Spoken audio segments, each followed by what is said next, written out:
বন্ধুরা, সবার এই প্রচণ্ড গরমে সবাই চাইছে একটু নুন চিনির জল, একটু শরবত খেতে।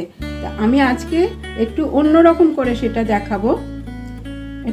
এটা দেখাবার জন্য আমি করে নিয়েছি একটু জলে মৌরি আর মিছরি আগে ভিজিয়ে রেখেছিলাম। আমার লাগবে মিছরি, ঠান্ডা জল, একটু তেঁতুল আর বিট নুন। একটু ঠান্ডা জল দিলাম এতে। এবার একটু তেঁতুল আমি এই জলে দিয়ে তেঁতুলটা জলে ভালো করে তেঁতুলের কাইটা বার করে, কিন্তু বেশিক্ষণ এটা আমি তেঁতুলটা ভিজিয়ে রাখবো না, কারণ বেশি টক হবে না, এটা অল্প অল্প টক হবে, সেই জন্য তেঁতুলটা ভিজিয়ে রাখিনি। তেঁতুলটা একটু হাতে করে কষতে নিলেই তেঁতুলের যেটুকু বেরোবে সেটুকুতেই এটা খেতে খুব সুস্বাদু হয়। এটা মিশিয়ে নেবো, নেড়ে নেবো ভালো করে।